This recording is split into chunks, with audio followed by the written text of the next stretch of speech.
So when we come to the Hebrew, it's a little bit more complicated. Yes. So Hebrew Matthew survives on this verse in 20 different manuscripts. Mm-hmm. Let me see if that's correct. You know what? It survives in this section on 20 different manuscripts, but this specific verse is actually, am I right, only in 19? Right. Mm-hmm. Because Yes. manuscript G doesn't have this verse at all. Mm-hmm. Manuscript G, which I call part of group, I broke them up into two groups, A and B, Mm-hmm. and really largely based on this verse, on this whole passage, but really this verse. Mm-hmm. So let's just remind the audience what we talked about in episode, I think 13, that group A of the Hebrew Matthew manuscripts has verse 2 followed by verse 3, which, of course verse 3 is followed by verse 2. Not of course. Yeah. Which is then followed by verse 5, which is then followed by verse 4, which is then followed by verse 8. Yes. Now, group B also has verses 2 and 8. But between verses 2 and 8, it only has verse 4. Mm-hmm. It doesn't have verses 3 and 5. Mm-hmm. Among those, manuscript G is also missing verse 4. So it goes from verse 2 to verse 8. Now, why are these verses missing? Mm-hmm. And there's obviously two possibilities. Mm-hmm. One possibility is that we have a scribal error in the Hebrew, in the manuscripts where it's missing. Mm-hmm. And what do I mean by a scribal error? A scribe is copying and he's looking back and forth he has two texts. He has the source he's copying from, the first manuscript, the source manuscript, and the second manuscript he has that he's copying from. Mm-hmm. And he's constantly looking back and forth. And every time he looks back and forth, he stores in his memory 2 or 3 words. Mm-hmm. And he even may say those words out loud, right? So let's say he's copying verse 1. He says, he looks in the source, Vayhi achrei zeh, and he writes, Vayhi achrei zeh. Ba'etahi, ba'etahi. Vayar ha'chavorot, and he looks to the one where he's copying, and he writes, Vayar ha'chavorot. So he stores a few words in his memory. There are traditions where it talks about how the scribes would actually say these words out loud. Mm-hmm. There's other traditions. For example, in the Greek world, it's supposedly they have this description where one scribe would read it out loud and the second scribe would write. Mm-hmm. We don't really have evidence of that in the Jewish world. They would be looking back and forth, and probably for most Greek manuscripts as well. So here's what happens. When he looks back to his source, sometimes what happens is he looks to the wrong place. How does he look to the wrong place? So let's say you have several words in a series of verses that are identical. Mm-hmm. And so he looks, and here we have a beautiful example. How many verses here do we have that begin with the word ashrei? Right? So we have, and that's called a homoio-arcton. Homoio is the Greek word for similar. Mm-hmm. Homoio-arcton means the similar beginning. Yes. So he's a series of verses with a similar beginning. 1, 2, I'm talking just in the Hebrew, right? Mm-hmm. 1, 2, 3, Mm-hmm.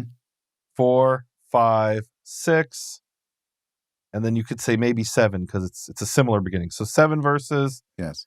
And finally we have so verse 12 doesn't begin with Ashrei. Mm-hmm. So we have 7 verses in the Hebrew version of group B, where it begins with the same beginning, Ashrei, Ashrei, Ashrei. Mm-hmm. And then we have in the Greek, we have 9 verses that begin with the same beginning. Mm-hmm. So it's possible the scribe, he's looking back and forth, and he comes to the end of the verse, and he looks for the next verse, which begins with Ashrei. Mm-hmm. And instead of copying the verse he wanted to copy, he copied the next verse. Mm-hmm. That's homoio-arcton.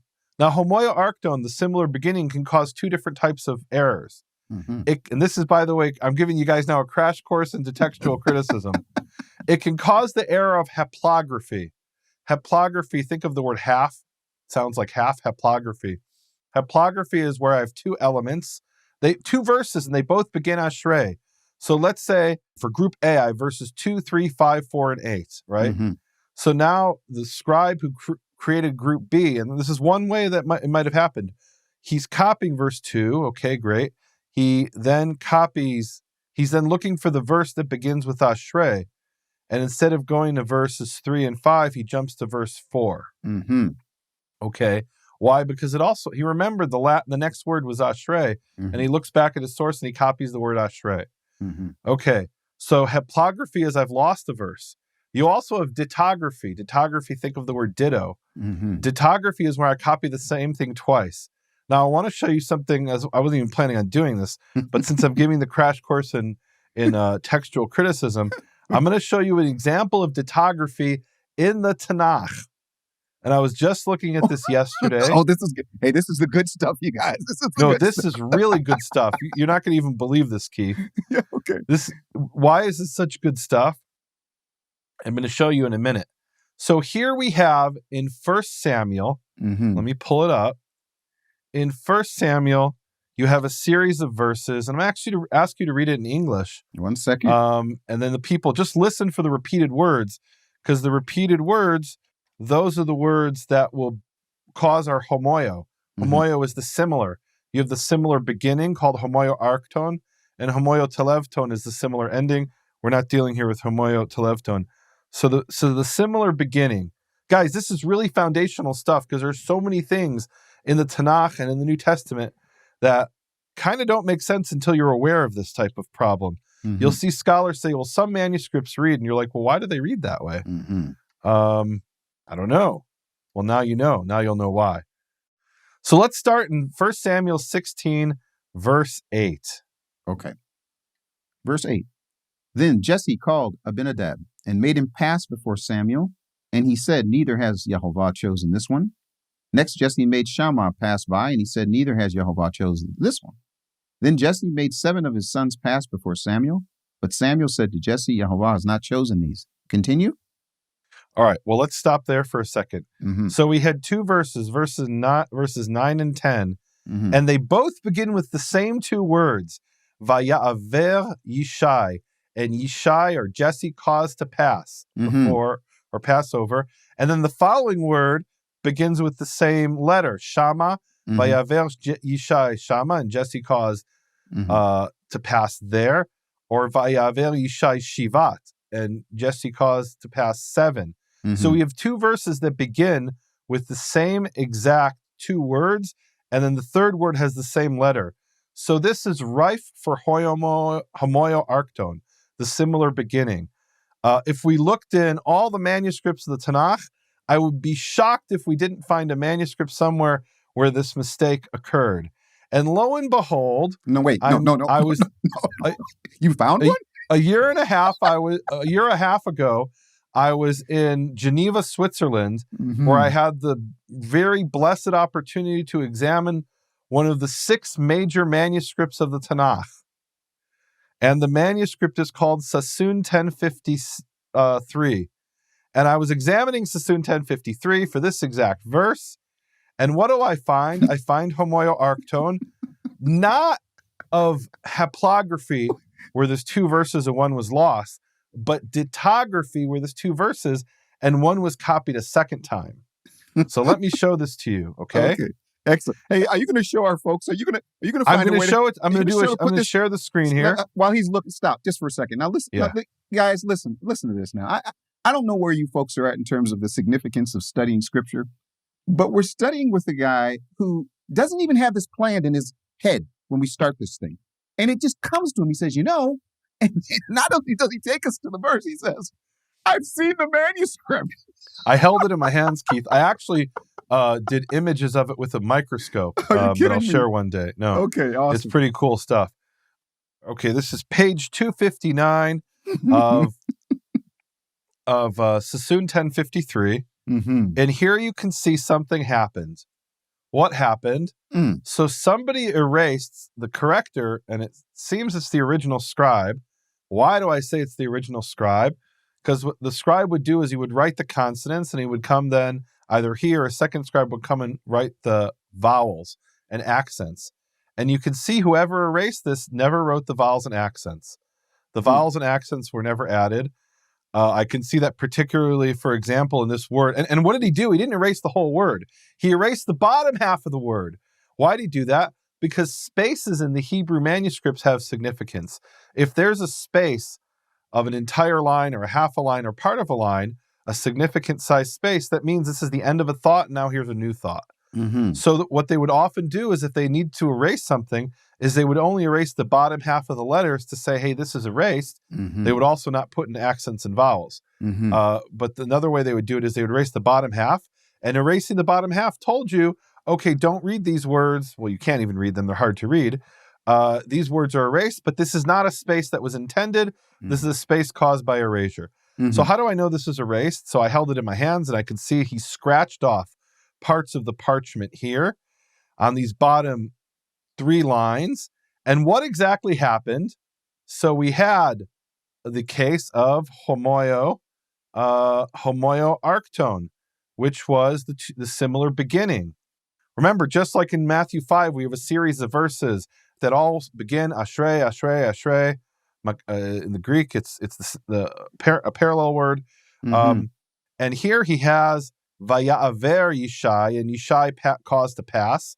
And here I could see the remnants, the top half of the words, Vaya'aver Yishai. So he copied the verse, and then when he got to the end of the verse, which was here, he copied the verse a second time. And he actually ended up erasing the first 2 words of the second instance and then filled them in. He went back because he realized, I shouldn't have erased the bottom half of these 2 words. These 2 words we need. Wait. So he had to rewrite the bottom half of the words Vayever Yishai. And then here in the next column, you could see at the top of the column is the full verse. Vayever Yishai Shama, Vayomer Gam Bazeh Lo Bachal Yehovah. Now here's the really cool thing, Keith. What are the last 3 words of the verse? Lo, not, Bachal, he chose, Yehovah, meaning Yehovah did not choose. Okay, so, and look, the next verse begins Vaya'aver, which is what Vayaver Yishai Shivat. Right? So instead of jumping to the second verse, he copied the first verse twice. Okay, that's dittography from the word ditto, as opposed to haplography, which is from the word half, where we lose half of it, or connect it with the word half. That reminds me of that. Okay, so here's the beautiful thing. What were the last 3 words of the verse that he copied twice? Lo Bachal Yehovah. We actually have a second thing going on here, which is called homoio televton, the similar ending. Okay, because Lo Bachal Yehovah, and the following verse also ends Lo Bachal Yehovah. So this was rife for error, right? He's looking back and forth, and he sees, I just copied Lo Bachal Yehovah. Let me now look back and find those words and copy whatever comes after it. And that's what he did. But here's the really, really beautiful thing. So this verse is erased. And I can tell you what it says. I know exactly what it says because he copied the same verse twice. Vayaver Yishai Shama, and this is the top of Shin Mem He. Vayomer, and he said, Gam Bazeh, also in this, Lo Bachal Yehovah. Just a second. And the scribe erased Yehovah. This is momentous. No, this is momentous. This is a very big deal. Why is this a very big deal? Oh, my goodness. I researched for years a question. Let's back up. I started out, Keith, with the hypothesis.